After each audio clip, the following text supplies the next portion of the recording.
qué significa realmente la inflación para nuestra economía y nuestras carteras. Además, con el último reporte de inflación en Estados Unidos y declaraciones recientes de la Reserva Federal, este tema está más vigente que nunca. También se suma a la conversación Donald Trump, quien ha dado declaraciones polémicas sobre las políticas económicas actuales. Natalia, ¿nos ayudas a entender mejor este panorama? Claro que sí, Vanessa. Bueno, primero que todo, Natalia, para quienes escuchan por primera vez este término o lo habrán escuchado, pero no entenderán realmente de qué se trata, ¿qué es exactamente la inflación? Bueno, Vanessa, antes de darte como el concepto técnico, que a veces no es tan sencillo de entender, mira, yo estudié economía y todo mi primer semestre fue inflación, inflación, inflación, y uno cree que lo entiende, pero la verdad es que eso es demasiado técnico. Yo te pregunto, por ejemplo, a ti que te encanta Starbucks, cuando tú compraste tu primer Starbucks, ¿te acuerdas cuánto pagabas por él? ¿Tu sabor favorito? $5 por el mediano, claro que sí, café con ¿Hace leche. cuánto? ¿Hace cuánto? Diría hace unos 4 años por ahí, sí. Ok. ¿Hoy cuánto pagas por el mismo café? Por lo menos ha subido a unos $6, 6 y algo. Bueno, esa diferencia, siendo el mismo café, los mismos día, hemos tenido incremento de qué? De los insumos y todo lo que conlleva, pero inflación es lo que hace 20 años, ¿cuánto podrías comprar unos huevos? Y hoy, ¿cuánto te gastas por el mismo bien comprando eso 20 años después? Entonces, a veces, Natalia, dime. mejor ejemplo no pudiese haber dado, porque realmente uno compraba la docena de huevos anteriormente por $3, hoy en día son $7. Ahí sí vemos una inflación grande, pero Inflación continúa. gigante. Exacto. Entonces, si yo te dijera la definición normal de técnica, es que es el aumento generalizado y sostenido de los precios de bienes y servicios en una economía durante un periodo de tiempo. El periodo de tiempo que tú quieras. Básicamente significa que con la misma cantidad que tú tenías antes, si tú tenías $6, te comprabas dos docenas. Hoy con $6 no te alcanza ni para una docena de huevos. Entonces, podemos comprar menos que antes. Eso se llama inflación, afecta nuestro poder adquisitivo. Y hoy lo hablamos con Michelle, porque Michelle decía, si hoy vives con $5,000 mensuales y tú aspiras que en el momento en que te jubiles sacarle $5,000 a tus inversiones en 15 años, $5,000 no es lo que necesitas. O bueno, lograste llegar al nivel que tú tenías de ingresos promedio en ese momento y eran 5,000, pero tu dinero no crece, pero la inflación sí, tus gastos sí, y $5,000, 15 años después, que seguramente todavía te debes estar sosteniendo ese capital, no te va a alcanzar y va a degradar tu nivel de vida. Entonces, ese poder adquisitivo que se pierde, esa inflación, si es al contrario, y no vamos a hablar de ese término, pero existe la deflación. Ocurre al contrario, ¿sí? Pero no es tan común en Estados Unidos que suceda. Y es que definitivamente es ese, yo siempre le digo, uno siempre tiene tres ladrones de sus finanzas. La inflación es el principal de ellos, la devaluación, sobre todo para países que no son dolarizados, porque el dólar es la moneda más fuerte, y los impuestos, de alguna manera, son esos enemigos silenciosos que están ahí, que a veces no los percibimos, no les prestamos atención, y por eso cuando la gente me dice, es que me siento más seguro guardando mi dinero en el banco, yo, ojo, porque tu enemigo público número uno se lo va a comer, y es la inflación. Natalia, ahora como ya con lo que nos comentas, entendemos un poco más lo que significa la inflación, pero haz como un poco más de hincapié en su importancia y cómo impacta al ciudadano promedio. Bueno, es importantísimo, Vanessa, porque todos nos vemos afectados por ella, desde los precios de los alimentos, como hablábamos de los huevos, por ejemplo, hasta el costo de la vivienda y los salarios. Una inflación alta reduce el valor del dinero. Yo percibo menos dinero, así sea la misma cantidad, no me va a alcanzar para lo mismo, lo que obliga hoy a las personas a gastar más por lo mismo. Entonces, tengo menos capacidad de adquirir bienes porque ya me toca pagar más por lo que normalmente consumo. Y por otro lado, ojo, también hay que decirle, una inflación muy baja puede indicar que hay una economía estancada. Yo recuerdo, Vanessa, que tuvimos una entrevista justamente por la época en que estábamos en elecciones, estaba siendo Donald Trump como ya nominado nuevo presidente para empezar en enero, y hablábamos que en inversiones, la persona que entrevistamos nos decía que la inflación para los inversores no era mala. ¿Por qué? Porque que las empresas vayan subiendo sus precios, nosotros como consumidores lo sentimos, pero un inversionista o las acciones de una empresa quiere decir que por los mismos productos recaudan más dinero. Ahí hay otro efecto detrás que es la oferta y la demanda. No sabemos si todas las mismas personas vayan a comprar, pero hablemos de bienes básicos. Sí, los inversores les gusta la inflación porque eso significa que las empresas van a tener mejores precios, más ganancia, mejores resultados. Entonces, son como esas dos caras de una misma moneda.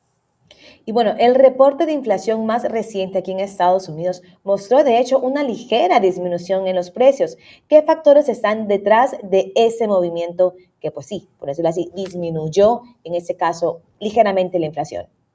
Pues Vanessa, principalmente hemos visto una caída en los precios de la energía y a un menor ritmo de aumento en los costos de los alimentos, que es lo que más se trata de cuidar, la canasta básica de las personas. Sin embargo, los precios de servicios como la vivienda, que aquí lo hablamos cada 8 días con nuestro experto Juan Santos, y el transporte siguen siendo elevados. La gasolina también es otro ítem que se revisa mucho, lo que mantiene la inflación por encima del objetivo, que es del 2%. Ese es el objetivo que tiene la Reserva Federal, que de hecho vamos a tener informe de inflación esta semana, el próximo miércoles, y que de acuerdo a cómo esté, que ya lo dijimos ahorita en un informe, estamos esperando que se acerque en el año al 2.7%. Si eso no se acerca allí, podríamos estar viendo, porque tú lo decías, la Reserva Federal tiene un objetivo claro y es armonizar el empleo con los precios. Cuando la inflación se sale de las manos, porque no es que lo controlemos, lo que buscamos es ajustar. ¿Por medio de qué mecanismo? Por el único mecanismo que se puede usar para que la gente deje de consumir, frene, aumente las tasas de interés. Entonces, si la inflación llega a estar en esos niveles, que es un poquito por encima, diríamos, bueno, puede que haya una restricción para que la gente o no sea necesario que se bajen las tasas y la gente consumir. Pero si llega a un nivel aceptable de inflación en el que el mercado está esperando una reducción de tasas, pues no esperaríamos que generara más inflación. Es ese juego tan importante y tan esencial que tiene que hacer la Fed todo el tiempo, y por eso es tan importante. Yo estoy de acuerdo que sea un ente independiente, que ellos mismos sean independientes de tomar las decisiones con el tema de la tasa de interés, precisamente para que ese factor tan importante, que es como tan superfluo, que es como que hablamos de la inflación, pero como que no le vemos la cara, sea algo que de verdad se pueda tener sostenido en el tiempo, porque cuando eso no pasa, cuando hay un gobierno que no controla la inflación, pues se vuelve un tema insostenible, o para bien o para mal, porque también ahorita hablábamos, una economía que no tenga aumento de precios es una economía estancada. Y hablando de la Fed, ¿cómo está reaccionando ante ese panorama inflacionario? Bueno, ya sabemos que la Reserva Federal ha señalado que mantendrá las tasas de interés altas durante más tiempo. Ya sabemos que este año, hasta la fecha, hemos tenido una reducción de 0.75%. Se espera que haya un 0.25% adicional. Jerome Powell, su presidente, el presidente de la Reserva Federal, justamente mencionó que aunque la inflación ha bajado, todavía hay trabajo para hacer estabilizar. Él siempre habla de estabilización de la economía, estabilidad financiera, y eso significa que los préstamos, desde hipotecas hasta las tarjetas de crédito, seguirán siendo costosas. ¿Por qué decimos costosas? Porque comparado, Vanessa, a lo que se pagaba antes, las hipotecas, como lo estamos hablando, niveles que nos contaba Juan Santos la semana pasada, 6, 8%, cuando en Estados Unidos tú encontrabas niveles bajísimos de tasas hipotecarias, hoy en día es otro nivel. O sea que volver a esos niveles todavía va a tomar algún tiempo. Y sabemos también que Donald Trump ha opinado sobre las políticas de la Fed. ¿Qué ha dicho recientemente él? Bueno, Donald Trump es un crítico fuerte para mí, de Jerome Powell. Criticó a la Fed acusándolo de asfixiar la economía con tasas de interés altas, y eso no es nuevo, ya que durante su mandato también presionó al Banco Central para reducirlas. Sin embargo, la Fed sigue enfocada en controlar la inflación y esa armonía con el desempleo, independientemente de las presiones políticas que tenga. Entonces, ¿cómo afecta la inflación al mercado financiero, Natalia, y a los inversionistas?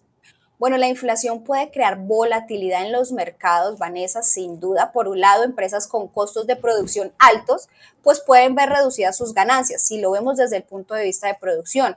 Por otro lado, los inversionistas ajustan sus carteras buscando protegerse de la pérdida de valor, a menudo apostando por activos como bonos del tesoro, que suelen ofrecer mejores rendimientos en entornos de alta inflación. Pero la inflación, como lo dije ahora, también puede significar un aumento de ingresos para las compañías, un aumento de movimiento en el mercado, y entonces es importante esa labor de control que se tiene allí.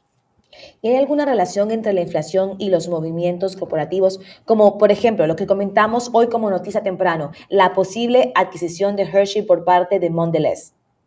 Claro que sí, Vanessa. En un entorno inflacionario, empresas como Hershey enfrentan mayores costos de materia prima, lo dijimos, el cacao y el azúcar están más elevados, afecta sus márgenes de ganancia en este caso, y eso lo hace más vulnerable a fusiones o adquisiciones, ya que busca formas de optimizar los costos y mantenerse competitivas. No fue solo el caso de ellos. También mencionamos otras dos empresas que se dedican a la publicidad, que efectivamente al hacer esa fusión, porque ya hubo compra, precisamente también era para reducir su dependencia a la deuda.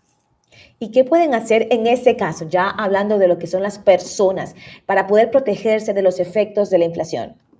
Lo que siempre decimos, Vanessa, y es diversifíquese. Invierta porque su dinero quieto está estancado, pero tiene que al invertir diversificar sus inversiones, buscar activos que ofrezcan un rendimiento por encima de la inflación en la medida de lo posible, como acciones, como bienes raíces, tener una cartera diversificada. También es importante controlar el gasto. Por favor, evite endeudarse en tiempos de altas tasas de interés y en cualquier momento, como siempre lo decimos. Finalmente, ¿hay señales de esperanza de que la inflación vuelva a niveles normales pronto, Natalia? Bueno, podría esperarse que sí, o los esfuerzos de la Fed están dando resultados, ya estamos viendo que estamos bajando la inflación, aunque lento, lento pero seguro. Si continúa bajando los costos de la energía, las presiones salariales se empiezan a estabilizar, podríamos empezar a ver una inflación más controlada hacia final de este año o a principios del próximo, pero todo, Vanessa, va a depender de los factores globales como el precio del petróleo, las tensiones geopolíticas, que eso sí no lo controla la Fed.